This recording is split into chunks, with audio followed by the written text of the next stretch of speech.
Langsung saja kita akan undang ke atas panggung bersama dengan saya, yakni Bapak Yunarto Wijaya selaku Direktur Eksekutif dari Carta Politika. Boleh kita berikan tepuk tangan Bapak Ibu?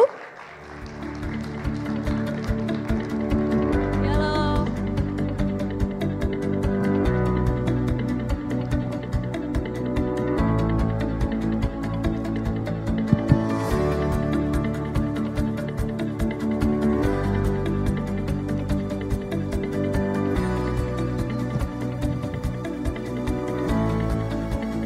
Pak Yunarto, apa kabar? Kabar baik. Baik ya, oke sudah langsung kita siap untuk langsung berdiskusi? Silakan. Oke, baik Pak Toto ya biasa diakrab dipanggil seperti itu. Oh Mas aja, boleh. Nah Mas Toto kita ketahui nanti di tahun 2024 era kepresidenan kan ini akan berganti gitu ya. Dan kita ketahui juga dengan pergantian era dan juga pergantian kepemimpinan biasanya juga akan diikuti dengan perubahan juga terkait dengan langkah-langkah dan juga kebijakan-kebijakan. Salah satunya yang paling utama pastinya adalah kebijakan ekonomi. Nah Anda melihat seberapa besar nanti perubahan ini akan terjadi dan dampaknya akan seperti apa nih Mas Toto? Ya, makasih. Assalamualaikum warahmatullahi wabarakatuh. Selamat siang ya Bapak Ibu. Terima kasih. Tapi saya selalu, protes saya satu nih. Kalau jadi bicara kemarin di Bali juga dengan Bang juga. Saya selalu sendirian. Jadi yang tadi enak berempat. Ngeledekin saya itu pada ketawa narsum yang lain. Dan saya kedua boleh bilang agak sirik ya dengan teman-teman dari ekonomis. Karena emang ada beda Bapak Ibu, teman-teman ekonomis. When you become an economist, the more you study about your stuff, the more you love them. But becoming a political analyst, the more you study about politician, the more you hate them. It's not easy. Saya langsung masuk ke pertanyaan paling penting. Sebenarnya ujung-ujungnya kalau teman-teman dari market mengundang, pertanyaan terbesarnya kan adalah stabilitas politik ini akan seperti apa sih going to the election gitu ya. Dan memang ada pola yang harus kita akui dulu. Saya nggak bisa ngomong hal yang lebih baik dibandingkan 2019. Karena biasanya ada pola yang berbeda ketika kita masuk dalam apa yang kita sebut dengan open election. What is an open election? Is the election where the incumbent constitutionally udah nggak bisa maju kembali. Jadi situasinya lebih uncertain. Karena ketika incumbent masih bisa maju kembali, kita biasanya akan menerka incumbent punya peluang lebih besar untuk menang, kecuali dia jelek sekali bekerja. Dan peta, aktor dan konstelasinya juga lebih kompleks. Semua yang merasa 2019 gak punya kesempatan maju, sekarang libidonya naik nih, kira-kira gitu. Dari yang memang bagus, sampai yang sekedar nggak tahu diri. Ini bahasa warung kopinya ya. Makanya Bapak Ibu kalau melihat starting from last year kita udah ngelihat banyak banget tuh. Billboard, spanduk, kepak sayap ayam dan segala macem gitu kan misalnya. Karena merasa semuanya bisa maju. Dan punya peluang saat ini. So stabilitas politik cenderung akan lebih tidak baik. Saya harus mengatakan itu dulu dibandingkan dengan ketika incumbent masih bisa maju. Itu yang terjadi pada SBY menjelang 2014. Nah tapi dan makanya ada istilah dalam terminologi ilmu politik tuh dengan istilah lame duck government. Presidennya masih sama tapi kecenderungan loyalitas dari stakeholder atau ada kecenderungan dari para stakeholder ini untuk kemudian sudah punya agendanya sendiri. Nah saya ingin masuk kepada pertanyaan itu. Pertama sebelum berbicara tadi masuk ke pertanyaan apa sih yang harus dilihat dari pemilu 2024 ketika incumbent yang udah 2 periode berkuasa nggak bisa maju kembali. Perubahannya akan seperti apa. Tapi sebelumnya saya ingin masuk dulu 2022-2023 kita akan goyang nggak sih nih, kan itu paling penting. Saya masuk ke istilah lame duck government. Benchmarknya sederhana, kita baca aja kepuasan publik. Kalau approval rating dari pemerintah sudah di bawah 60%, we have greater risk. Kita akan melihat situasi yang penuh resiko.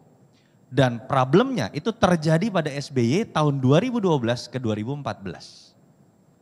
Dan dari seluruh presiden Amerika Serikat, 21 presiden yang pernah bisa maju kembali dan kemudian 2 periode, itu bahkan mengalami juga fenomena bebek lumpuh, including Obama yang sangat populis gitu ya. Hanya sekitar 3 atau 4 presiden yang tidak mengalami ini di Amerika Serikat. Nah, SBY mengalami itu. Kita coba bandingkan, saya coba langsung bandingkan apa yang menjadi modal dari SBY dengan Jokowi. Katakanlah pada situasi yang sama, kita 18 bulan menjelang Februari 2024, situasinya siapa yang lebih baik nih antara SBY dengan Jokowi. Kalau kita bicara SBY, padahal modal dia lebih besar Bapak Ibu. Di tahun 2009 ketika Juli dia menang kembali, approval ratingnya itu the highest ever yang dimiliki oleh seluruh presiden di Indonesia, 85%. Apakah ini karena dia hebat memimpin dan segala macam? Spekulasi dan hipotesa saya bukan. Dia diselamatkan oleh booming komoditi. Dan saat itu Bang Faisal Basri atau beberapa ekonom makanya mengatakan kan kita autopilot, siapapun yang jadi presiden, economic growth 6% at that time itu bisa tercapai. Dan hipotesa itu terbukti ketika kemudian booming komoditi selesai, economic growth kita 4%. Dan menariknya adalah memang sesuai juga dengan data approval rating SBY, starting bulan Juli 2011 sampai dia berakhir di bulan Juli 2014, dia tidak pernah mencapai angka kepuasan publik 60%. Itu batas psikologi bahwa kita akan menikmati stabilitas politik. Jadi booming komoditi selesai, problem politik mulai banyak, angket Senturi, mafia pajak, Nazarudin, Anas Urbaningrum dan lain-lain. Lalu kemudian diikuti juga oleh approval rating yang rendah dan kemudian kita ingat ada situasi instabilitas saat itu. Nah, Jokowi ada di posisi mana? Startingnya Jokowi jauh lebih buruk. Karena Jokowi itu hanya menikmati beberapa bulan masa ekonomi global biasa-biasa saja gitu ya. Tapi ketika kita bicara kemudian Trump naik, kita bicara trade war. Jokowi baru menikmati bulan madu periode kedua, tiba-tiba langsung dihantam pandemi. Baru mulai menaik lagi, isu 3 periode sempat dimunculkan, kepuasan publik di atas 70% dihantam lagi Ukraine dan Rusia. Jadi modalnya sebenarnya Jokowi lebih buruk.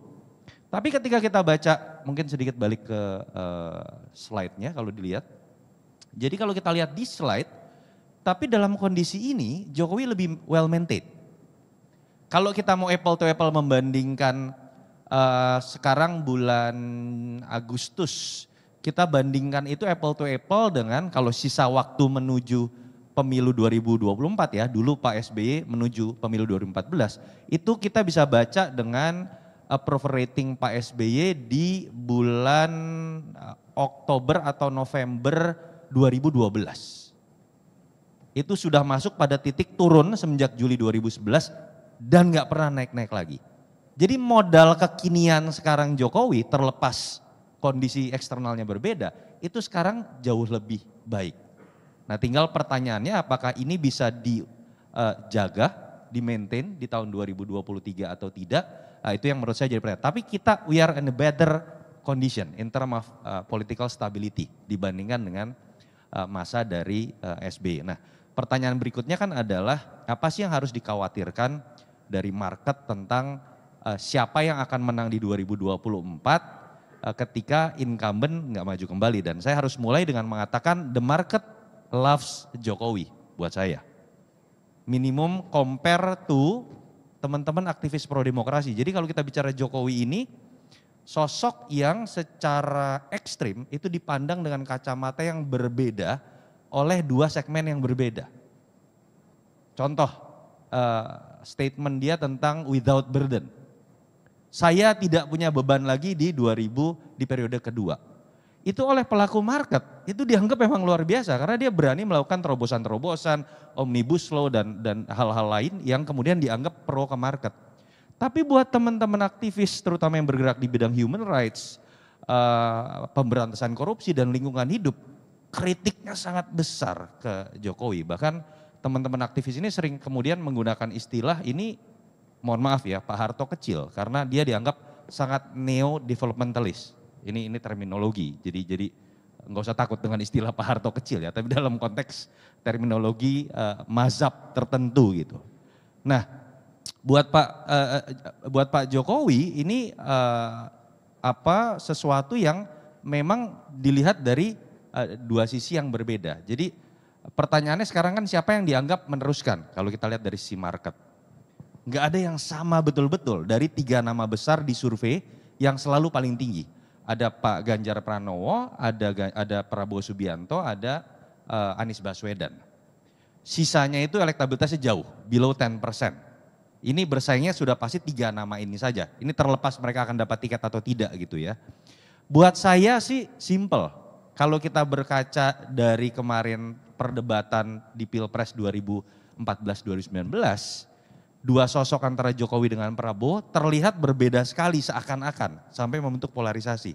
Tapi kalau Bapak Ibu ingat di Pilpres, debat di TV, yang kita ingat tuh malah kebanyakan mereka mengiyakan apa yang sudah disampaikan oleh kompetitornya. Pak Prabowo sering banget mengatakan saya setuju dengan apa yang dikatakan oleh Pak Jokowi. So menurut saya tidak ada sesuatu yang signifikan. Anies Baswedan pun secara pribadi kalau kita lihat latar belakangnya menurut saya akan sangat pro market. Nah tapi catatan kritis yang mungkin akan membedakan Ganjar, Prabowo dengan Anies adalah satu, kalau Pak Prabowo pertanyaan besarnya adalah apakah gaya kepemimpinannya yang cenderung meledak-ledak dilihat dari masa lalunya itu memungkinkan sebuah perubahan besar secara ideologi, secara mazhab dan positioning secara geopolitik yang mungkin akan mengubah dari apa yang sudah dibangun dengan Pak Jokowi. Itu pertanyaan paling ekstrimnya. Buat Mas Anies ini bukan tentang sosok dirinya. Saya pribadi termasuk yang mengkritik keras Anies dalam Pilkada 2017.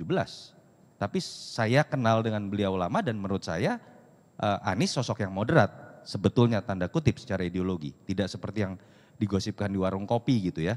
Akan tetapi kan pertanyaan kritisnya adalah ketika dia terlanjur masuk dalam barisan massa yang sangat berseberangan dengan rezim sekarang, apakah dia punya keleluasaan untuk tidak membayar hutang politik dengan kelompok yang mungkin akan lebih nyaman dengan kebijakan yang akan membawa kontrasting dengan rezim sekarang.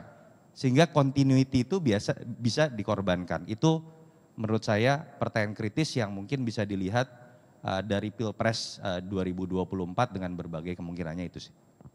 Wah sudah lumayan lengkap ya jawabannya, saya jadi bingung mau nanya apa nih Mas Toto.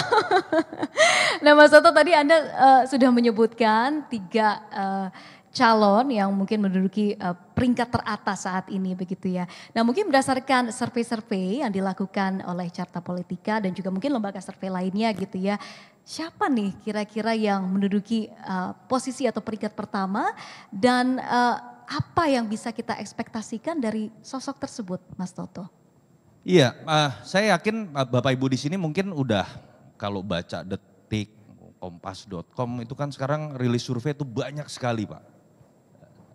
Never been like this gitu ya. Ini udah gila-gilaan, tiba-tiba muncul banyak sekali lembaga survei baru yang kita nggak pernah lihat seliar ini gitu. Saya Sekjen Persepi Asosiasi Lembaga Survei 2 kali. Memang sudah ada 52 lembaga survei di bawah asosiasi kita, tapi lebih banyak lagi yang liar-liar Pak. Saya nggak mau mendahului sama bus kota gitu ya, tapi Bapak Ibu silahkan browsing mana yang sudah muncul dari 2014, 2019 dan bisa dipertanggungjawabkan surveinya. Saya bisa membaca sebuah pola bahwa hampir di semua lembaga survei sekarang Ganjar nomor 1. Nomor 2-nya itu Pak Prabowo, sempat turun tapi agak naik lagi setelah deklarasi kemarin. Nomor 3-nya itu pasti Anies Baswedan. Nah kalau pertanyaannya adalah dari 3 besar ini masih bisa saling nyalip dan ketat atau tidak. Yang paling punya peluang untuk menaikkan elektabilitasnya Ganjar Pranowo. Kenapa? Simpel Pak, teorinya ada tingkat pengenalan, awareness, tingkat kesukaan dan tingkat elektabilitas. Seseorang yang tingkat pengenalannya sudah mentok tinggi, itu biasanya lebih punya ruang kecil, ruangnya lebih kecil untuk menaikkan elektabilitasnya. Tapi yang tingkat pengenalannya masih rendah, tapi elektabilitas sudah tinggi, dia masih lebih punya peluang menaikkan elektabilitasnya. Nah, tingkat pengenalan Ganjar itu ada di angka sekitar 71 sampai 75%. Tingkat pengenalan Pak Prabowo sudah mentok karena sudah maju, ini kalau maju lagi berarti keempat kalinya. mencoba peruntungan, sekali sebagai cawapres, 2 kali sebagai capres.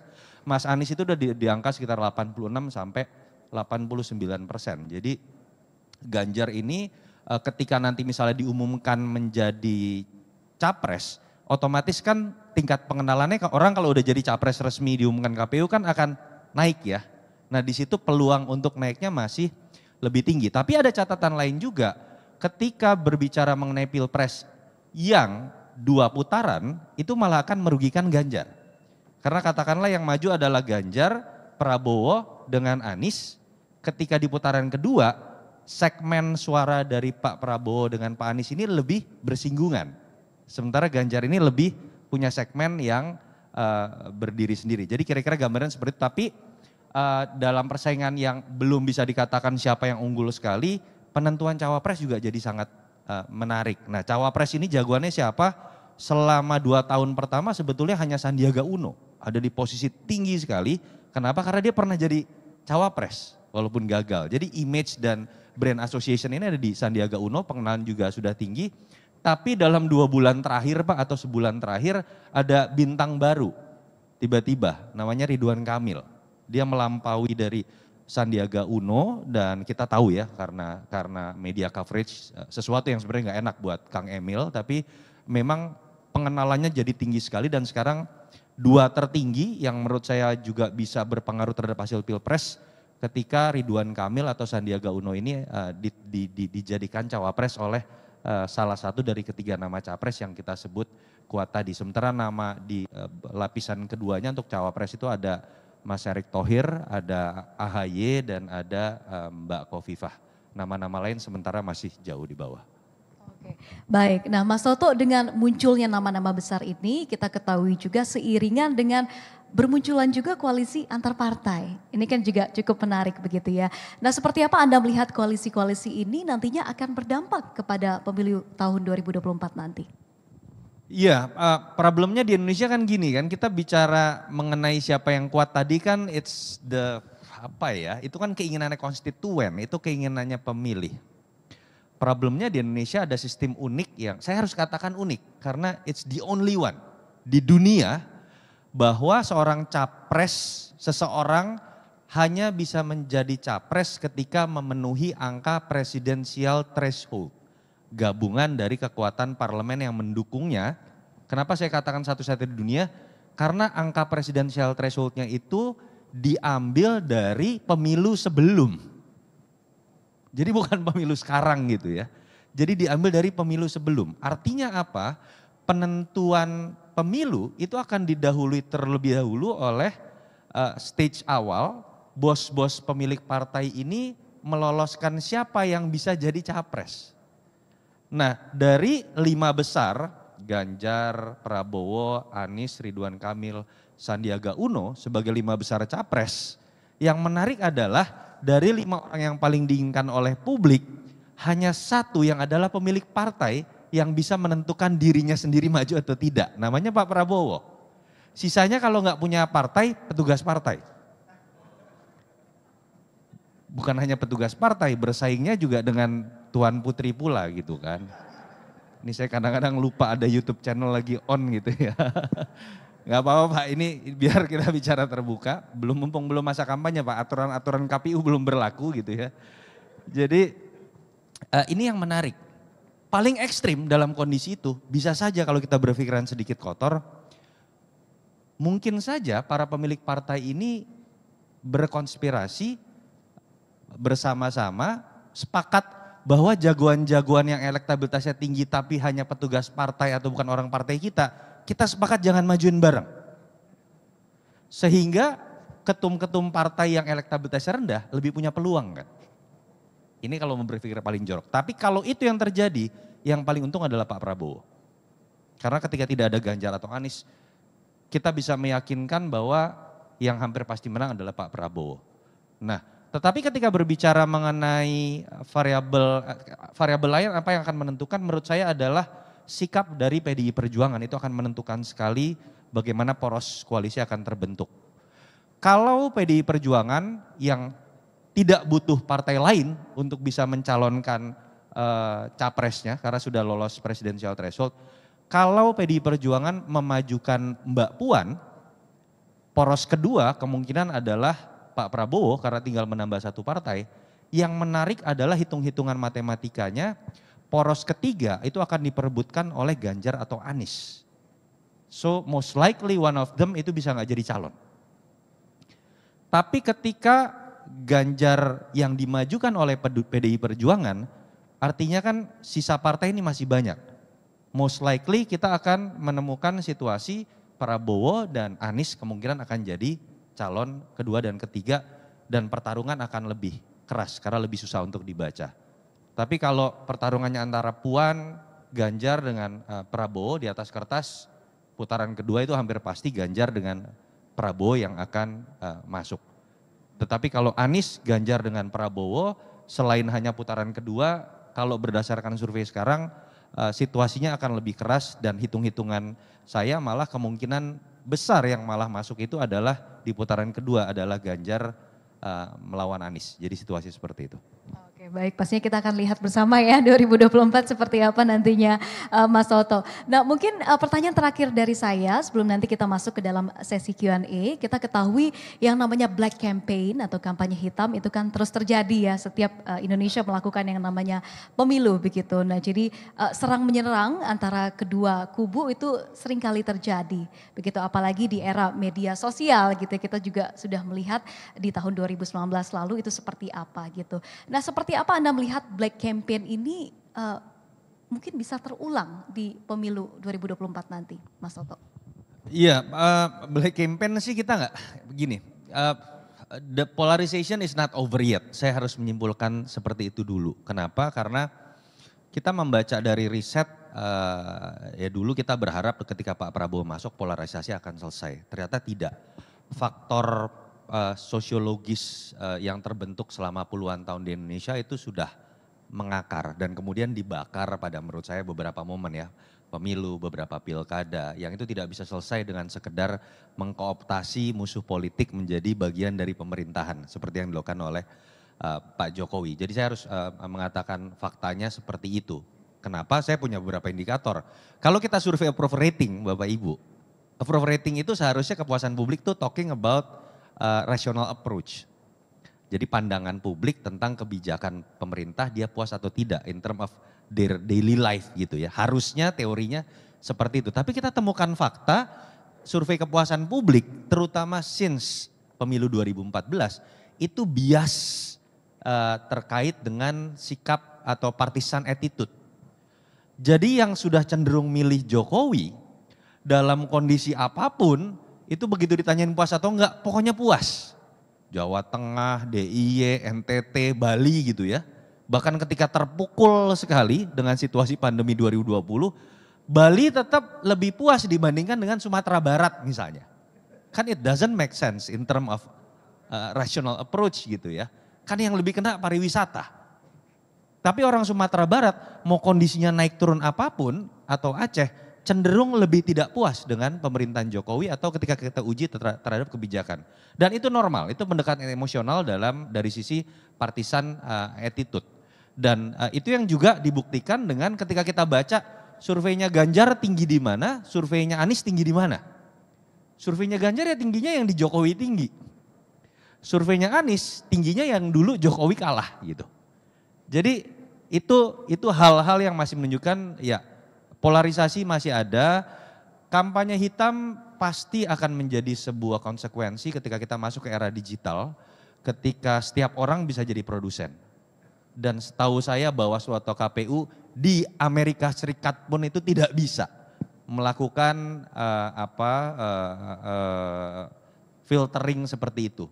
Satu-satunya black campaign tidak bisa terjadi di dunia menurut saya mungkin hanya di Korea Utara. Itu pun kalau ada pemilu gitu ya.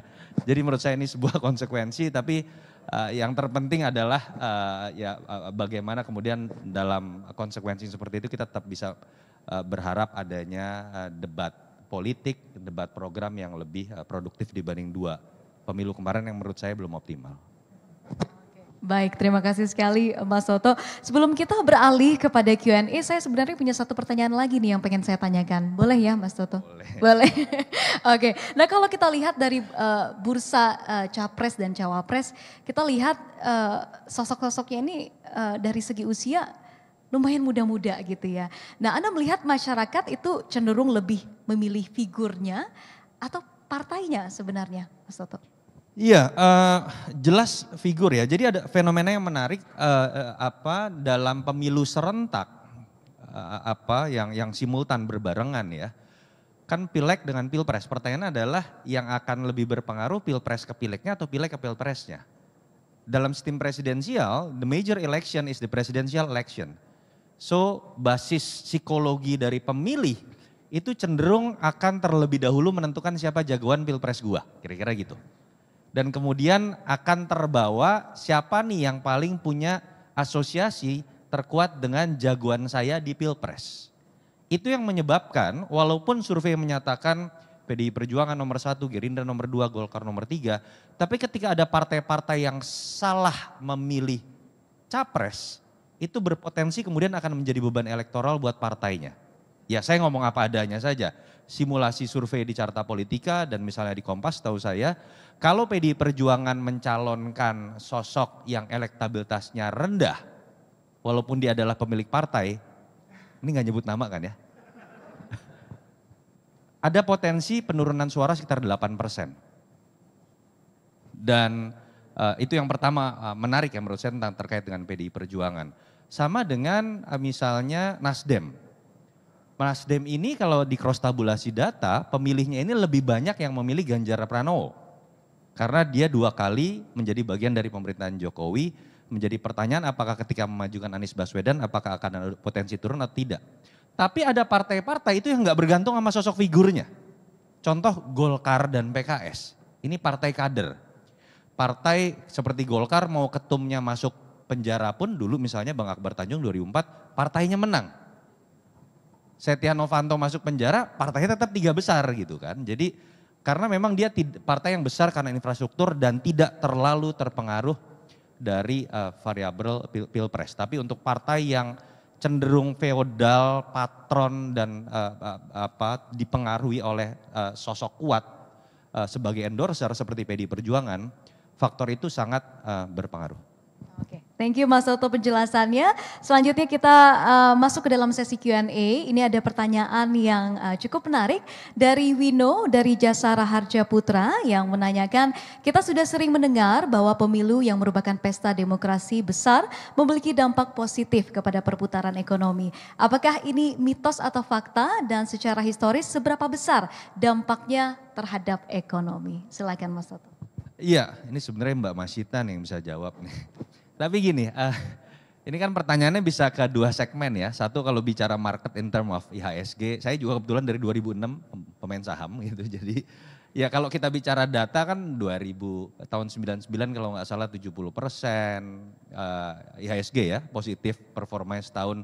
2004 kalau nggak salah 44%, 2009 kalau nggak salah 86%, 2014 kalau tidak salah 22% dan terakhir 1,7%. Tapi yang ingin saya katakan adalah sepengetahuan saya faktor politik itu nggak dominan, sudah ada 2 rel yang berbeda. Kita nggak bisa kaitkan langsung sebuah peristiwa politik langsung dengan market misalnya. Karena dulu orang bicara Ahok kalah, market akan jatuh. Seingat saya jadi membicara Ahok dan kemudian kalah besokannya IHSG naik-naik aja gitu ya. Dia punya psikologi yang jauh lebih kompleks daripada itu.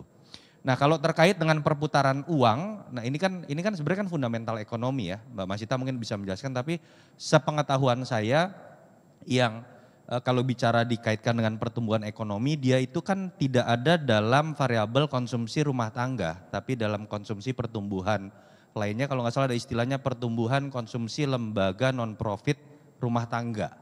Nah kalau mau diterjemahkan secara angka, 2014 kalau nggak salah efeknya ke economic growth itu 0,1%, di 2019 kalau tidak salah 0,2%, tapi yang ingin saya katakan adalah logikanya 2024 efeknya pasti lebih besar. Because this is the first time kita punya pemilu presiden, pemilu legislatif yang berbarengan, ditambah pilkada serentak pertama kali juga dilakukan berbarengan dengan jumlah 500 lebih, dan kemudian di tahun yang sama. Jadi logikanya kalau berbicara mengenai efeknya tahun pemilu 2024 itu pasti jauh lebih besar dibandingkan dengan 2019-2014 karena faktor pengalinya lebih besar. Kalau mau hitung-hitungannya karena kebetulan saya konsultan politik sebenarnya bisa dihitung simpel kok gitu. Misalnya efeknya besar, setahu saya tidak terlalu besar juga ya. Katakanlah kita bicara efek dari pilkada serentak. Ada katakanlah 500 pilkada, masing-masing pilkada kita pukul rata 3 calon, ada 1.500. Kalau dalam setiap pilkada keluar katakanlah 20 miliar, berarti akan ada 30 triliun uang berputar.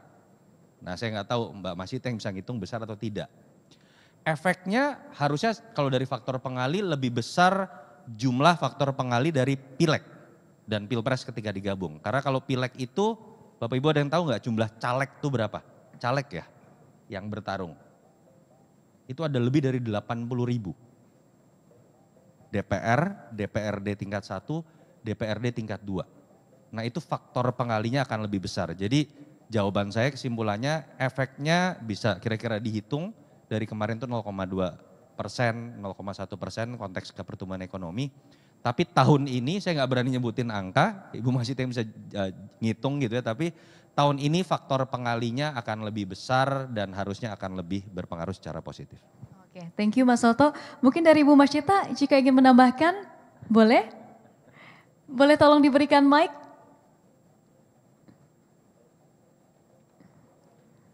Terima kasih.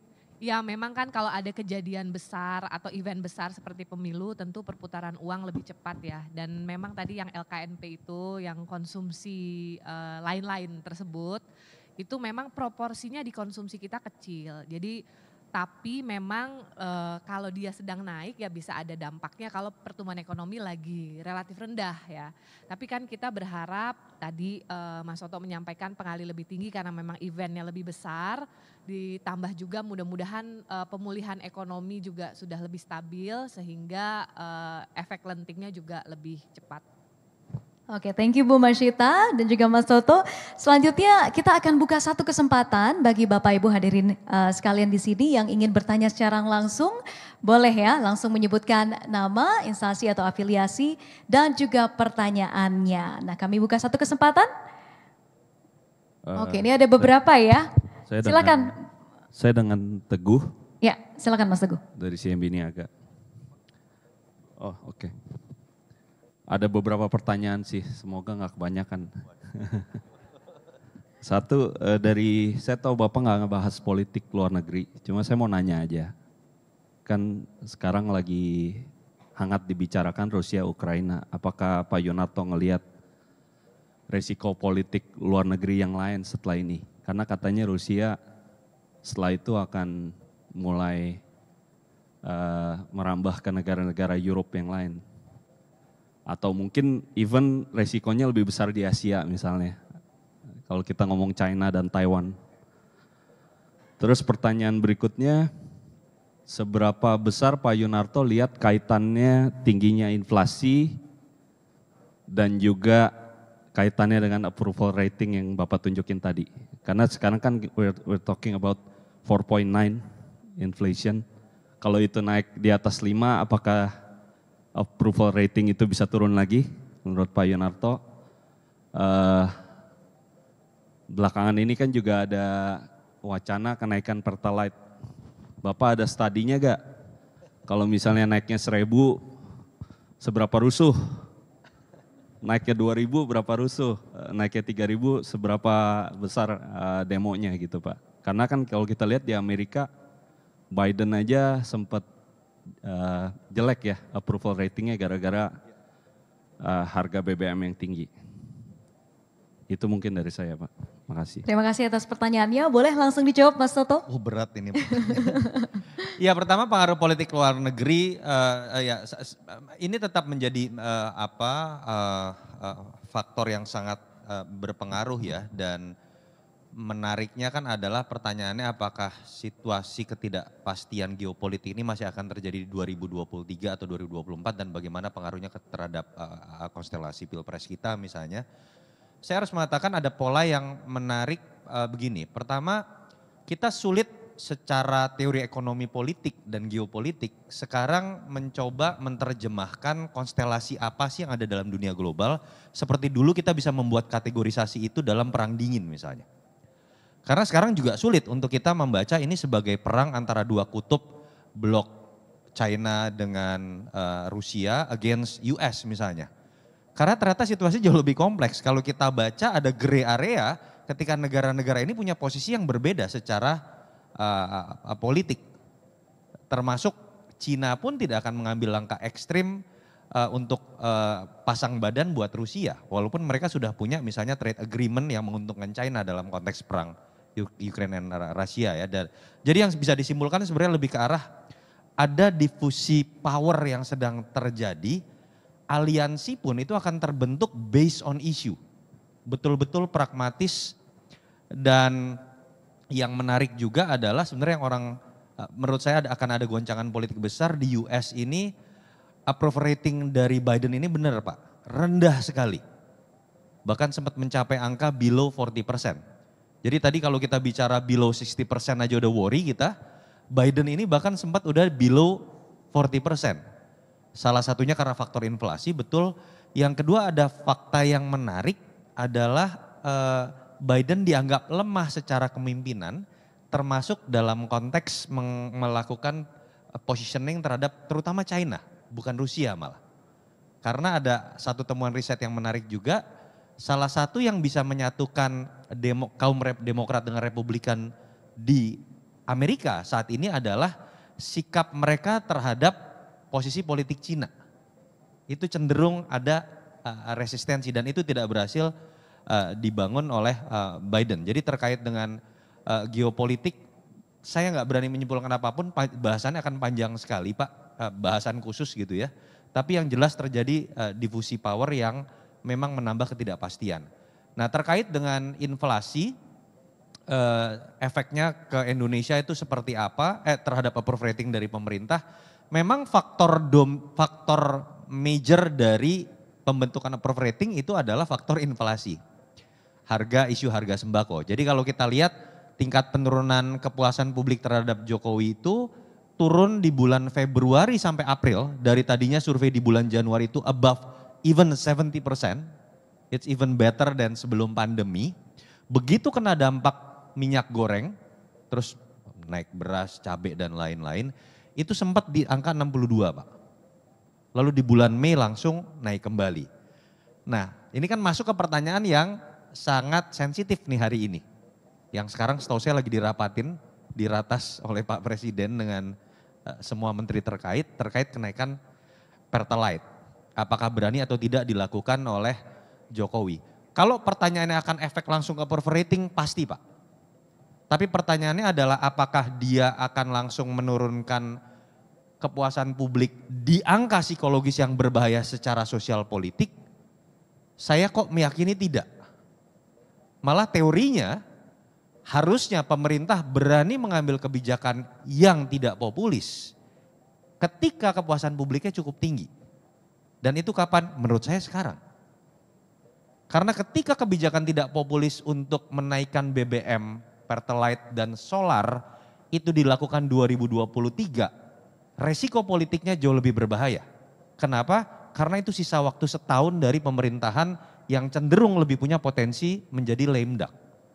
Dan ketika kita bicara lame duck, yang namanya stakeholder partai, menteri, itu loyalitasnya udah lebih rendah.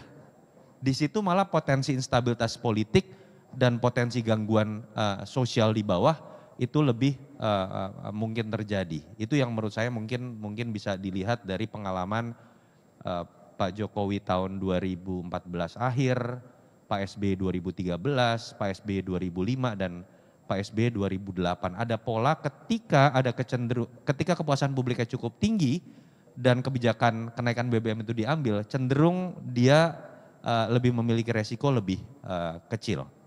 Dan adakah riset yang sudah dilakukan terkait dengan ini? Saya nggak tahu dari Kemenq, dari Pertamina, apa dari SDM. Setahu saya nggak ada. Karena kemarin malam saya baru ngobrol dengan teman-teman Pertamina, ada Mas Justinus Prastowo juga. Mereka juga mengajak diskusi tentang riset apa yang ada. Saya sendiri memiliki riset mingguan, survei online. Ya, tidak bertanya khusus mengenai ini, tapi di sebulan terakhir kita tanyakan pertanyaan tidak mendalam. Pertama terkait dengan awareness publik tentang kondisi APBN saat ini. Awarenessnya memang kecil sekali ternyata. Jadi isu tentang APBN, beratnya beban subsidi, itu betul-betul memang hanya konsumsi bukan lagi kelas menengah, menurut saya segmen tertentu. Kelas menengah pun yang aware about this is very small.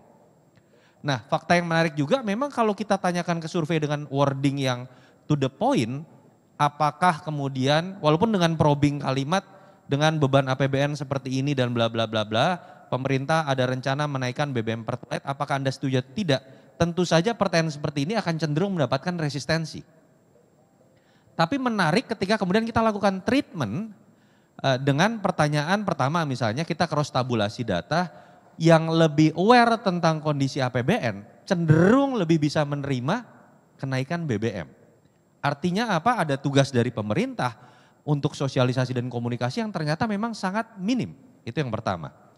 Yang kedua, ketika dilakukan treatment dengan responden berdasarkan segmen latar belakang pekerjaannya, ketika diberikan treatment kalau uang sebesar itu untuk sektor Anda bisa kemudian ada penambahan budget untuk bisa melakukan A, B, C, D. Ternyata itu berpengaruh. Jadi bantalan apa yang diberikan kepada pemerintah, prakondisi mengenai bantalan tersebut, termasuk awareness dari masyarakat tentang kondisi APBN yang ada, menurut saya itu akan sangat berpengaruh untuk rencana kenaikan BBM dan penerimaan masyarakat. Nah, terkait dengan BBM kita tunggu ya Mas Toto seperti apa nanti akhirnya kebijakan yang akan diambil oleh pemerintah. Baik, langsung kita ke penanya yang kedua. Boleh tolong diangkat tangannya? Ya.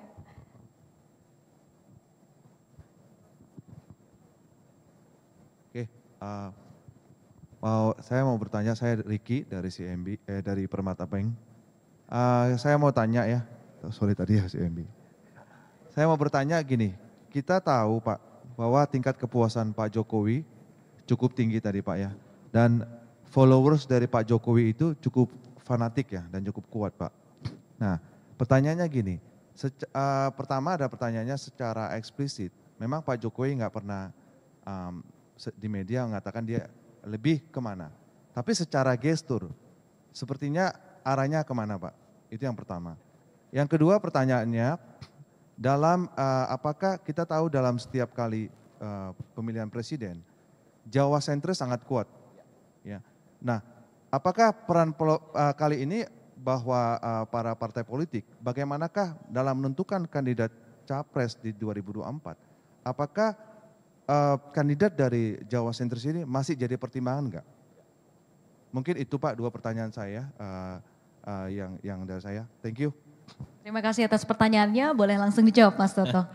Iya, pertanyaan pertama ngeri banget, mencoba membaca isi hati Pak Jokowi. Tapi gini Pak, kita kan hanya bisa membaca dari apa yang tampak di media dan peristiwa-peristiwa yang ada. Pertama, seseorang dengan budaya Jawa yang sangat kuat seperti Pak Jokowi, saya berspekulasi beliau tidak akan menggunakan gaya orang Medan gitu Pak ya, ketika menyatakan dukungannya dengan eksplisit menyatakan dukungan.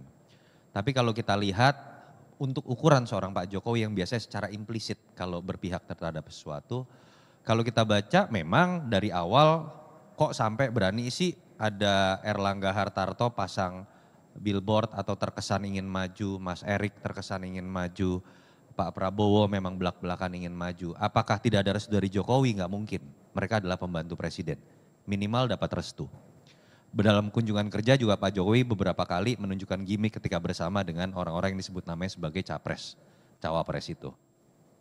Tapi kalau pertanyaannya gestur paling kuat yang pernah ada, itu tidak pernah Pak Jokowi menunjukkan gestur menyatakan menyatakan dukungan walaupun secara implisit di hadapan relawan-relawan Pilpres dan berbicara dalam konteks menuju Pilpres 2024 ketika terjadi tanggal 22 Mei di Rakernas Projo di Magelang ketika di situ hadir Ganjar Pranowo. Jadi itu satu-satunya gestur yang menurut saya paling kuat dalam konteks politik, bukan dalam konteks dia sebagai presiden kunker bareng terus kemudian kasih gimmick-gimmick kecil. Dan menurut saya kalau betul berspekulasi dukungannya adalah kepada Ganjar, why? Buat saya simple, dia orang yang dianggap punya kesamaan, ini sedikit menjawab pertanyaan kedua juga, secara sosiologis punya kesamaan dengan Jokowi. Dia berasal dari Jawa dan mewakili etnis Jawa dan Jawa adalah kunci kalau kita bicara dalam perilaku pemilih gitu ya. Kedua dia sama-sama berasal dari PDI Perjuangan. Dan ketiga simpel aja kalau Pak Jokowi mau pragmatis memang surveinya Ganjar paling tinggi gitu kan.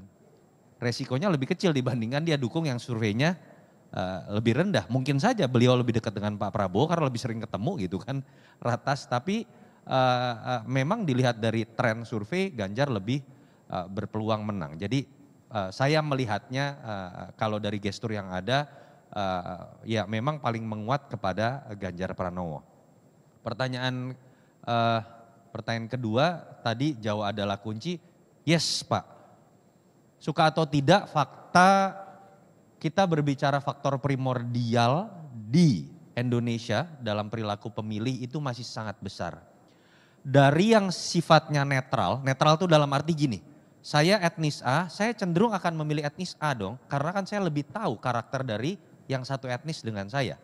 Tanpa harus benci dengan etnis yang lain. Itu saya anggap sebagai pendekatan primordial yang netral-netral saja. Di Amerika Serikat pun terjadi Pak. Di Eropa pun terjadi Pak. Normal. Dan jumlah pemilih Jawa, jumlah penduduk di Jawa itu Pak problemnya ada 59%. Di luar etnis-etnis Jawa yang ada di daerah trans. Di Sumatera saja kan kayak kita bicara Lampung, 67% dari pemilih Lampung itu orang Jawa. 32% dari pemilih di Sumatera Utara itu adalah orang Jawa. 27% dari pemilih di Sumatera Selatan adalah orang Jawa. Hampir angka yang sama yang ada di Jambi, mungkin 25 atau 23%. 23-25%. Jadi ya dalam konteks itu masih iya Jawa adalah kunci, tapi saya melihat kalau yang dijadikan wapres adalah orang Jawa juga, yaitu bunuh diri juga secara elektoral. Artinya yang berpeluang menjadi cawapres ini kalau tidak orang Sunda sekalian, Jawa Barat, atau dan setahu saya wapres orang Sunda udah lama juga nih, terakhir kalau nggak salah Pak Umar Wirahadi Kusuma gitu ya kalau nggak salah. Ini zaman kita SD gitu Pak Umar. Atau memang yang mewakili daerah Indonesia Timur atau memang Sumatera seperti yang dulu pernah terjadi pada Pak JK. Sehingga kemudian daerah Indonesia Timur itu bisa kuat sekali. Sosok yang bisa dianggap mewakili itu kalau dari Jawa Barat ada Ridwan Kamil. Kalau dari Indonesia Timur walaupun tidak sekuat positioning dari Pak JK, sering dikonotasikan menjadi bagian Indonesia Timur, Gorontalo, dia adalah Mas Andi. Sementara Mas Erik masih punya problem, dia lebih dikonotasikan menjadi mantan pemilik Inter Milan dibanding orang Sumatera gitu. Orang lebih ingetnya itu, ya tapi faktor primordial memang masih sangat menentukan. Oke baik, menarik sekali diskusi kita pada hari ini. Boleh kita berikan tepuk tangan untuk Pak Yunarto Wijaya, Direktur Eksekutif dari Carta Politika. Sudah banyak sekali insight-insight yang diberikan gitu ya. Nanti kita tinggal tunggu ya tahun 2024 siapa nih kira-kira.